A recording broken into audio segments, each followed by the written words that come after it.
Hey everyone, it's your boy Zero, and we're back with another unboxing mini. Today we're going to be unboxing the Enhanced Wired Controller by PowerA, the Crash Bandicoot 4 edition. I saw this thing on Twitter, and I knew I had to have it. I went and ordered it off Amazon, and I'm super excited to unbox this controller and see how it works. Let's get into it.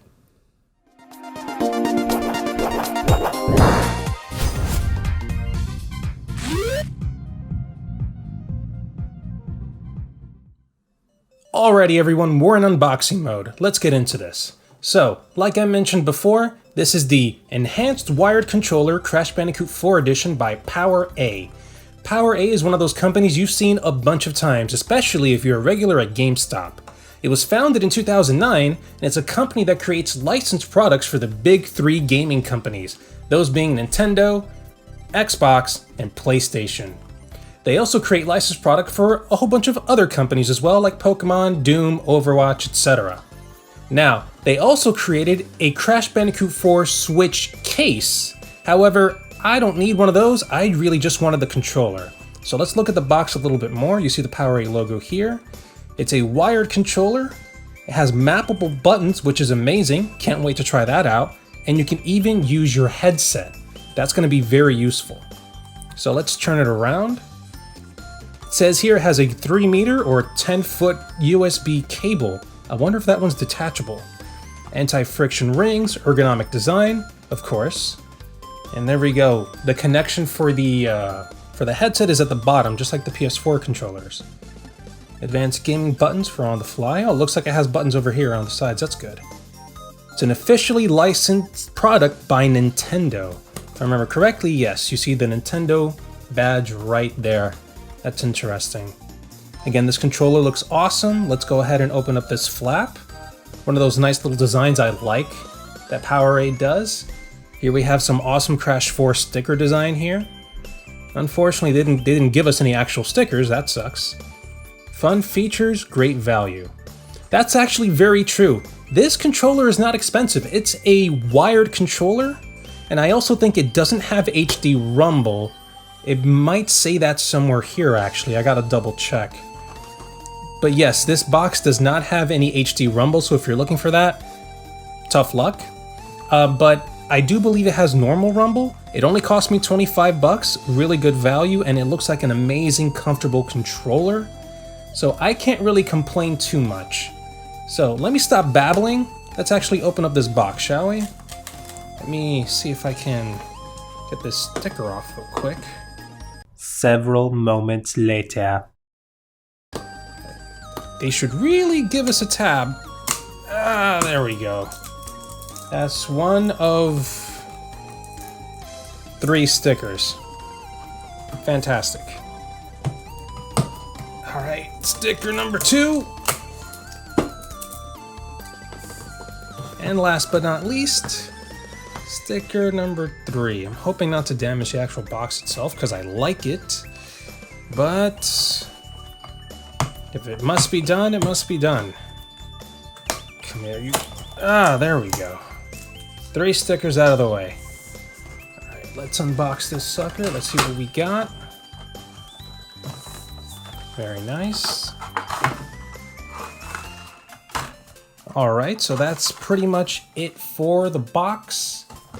Not much else in there, as you can see. Let's toss that aside. Oh, so the wire is detachable. That's awesome. And of course, some paperwork. So this is the base design, obviously. As I mentioned before, PowerA does actually create a bunch of other licensed products, so you can find a Luigi controller. I saw that at the GameStop near me. There's a Pikachu controller, a Mario controller. They pretty much went nuts. So we don't need that paperwork. Let's look at the cable real quick. It comes with its own strap.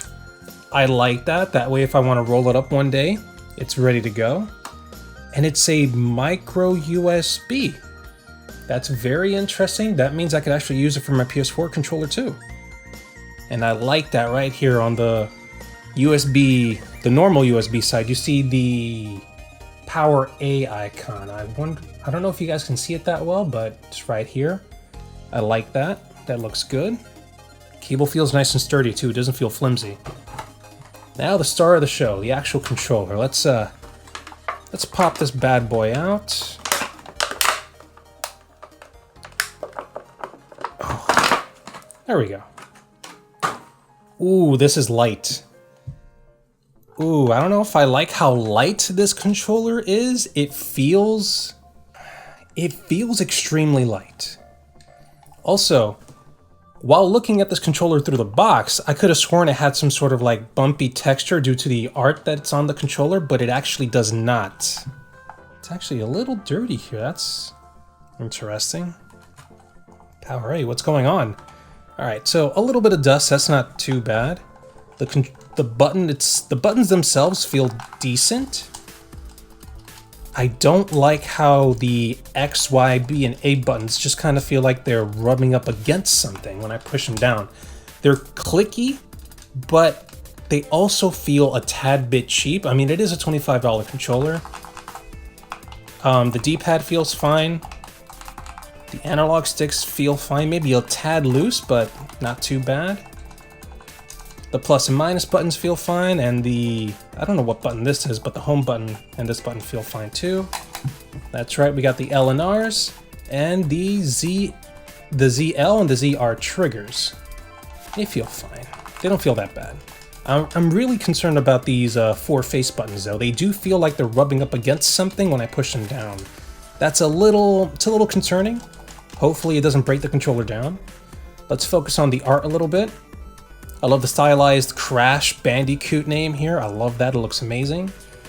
You see Lonnie Lowly from Crash 4, and of course Crash right over here as well. I like sort of that old dried up watercolor effect that they gave this art. It looks pretty good.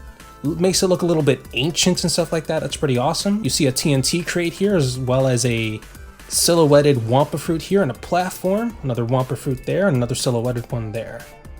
It's very nice. And of course the halftone style they gave this, you would see this in old comic books actually, where they have a bunch of dark and white dots throughout the comic book art.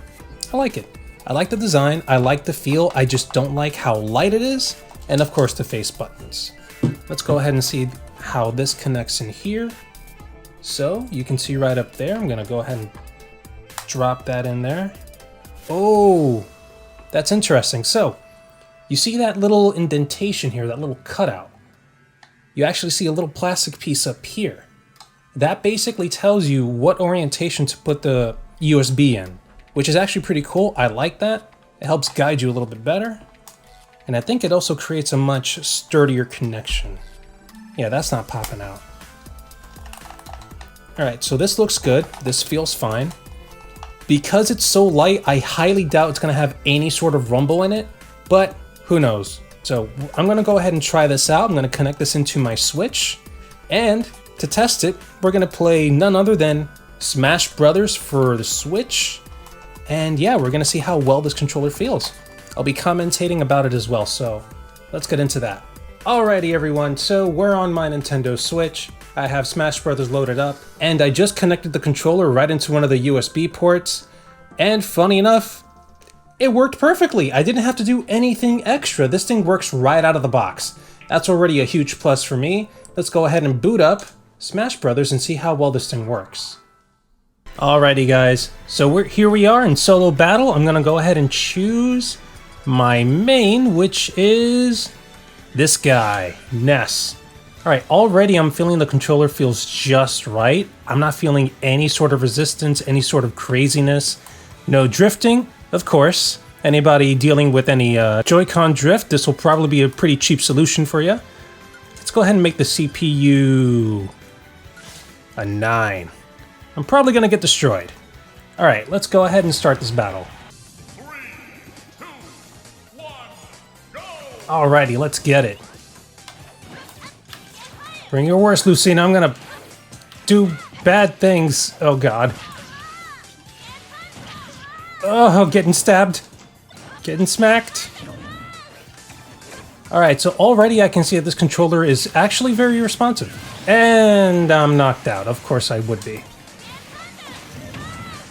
And finally, my first hit. Let's get in there. Yeah, this control is actually very, very responsive. I can't say I hate it. It works just fine. Get out of here. Like a boss. Oh god. Oh god. Ugh. That's what you get, Lucina. You don't mess with the Ness. You don't mess with the Ness. Ugh. Alright. Alright, so this thing can take quite a bit of abuse. I did notice, however, this thing does not have rumble. So no HD rumble or no rumble at all, actually. But if you don't care about that kind of stuff, you know what? This controller works just fine. I can't complain. Get out of here. Like a boss.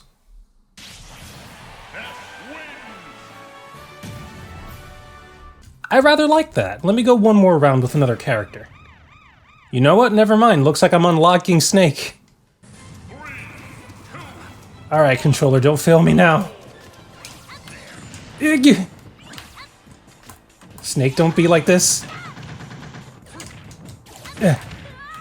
Stop hitting little kids! Oh my god, I'm setting myself up for him.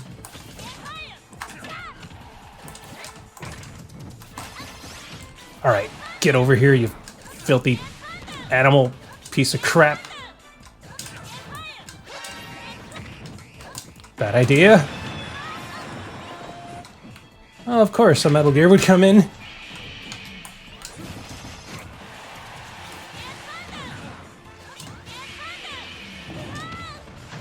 I wouldn't hit him. Ugh. Come on, just leave the stage! No!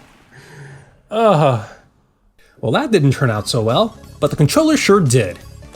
I am super surprised by this controller. It's actually very responsive. I have no complaints with how the controller actually feels and responds. Oh, except for maybe these actual weird scratchy face buttons. I don't know if you can hear it through the microphone, but yes, it does have a weird scratchy feel to it. Hopefully it goes away over time, but everything else was responsive. I have no complaints over that. The D-pad's good, the analog sticks work just fine. And again, you get these two back buttons over here, and apparently a third one over here. I'm not sure what that's for. And once again, yes, you do still get the audio jack at the bottom. Now, obviously, for a price this cheap, 25 bucks, you're not gonna get any HD rumble in this controller, or any rumble at all, as a matter of fact. But I can't complain, it's a pretty decent controller, and once again, let's just talk about the art. Look at how amazing this controller looks. And not just this one, all of their other designed controllers look pretty good too. Sony, Microsoft, Nintendo, you guys are slacking. Get some actual controllers from your systems looking this good. We want this. Once again, if you guys are interested, browse your local GameStop, they might have these there, or just get it on Amazon like I did. And if you like this video, please make sure to like, comment, and subscribe. Let us know in the comments below, do you own a PowerA controller? What's your experience with them? And as always, stay tuned for more awesome content. We'll see you next time.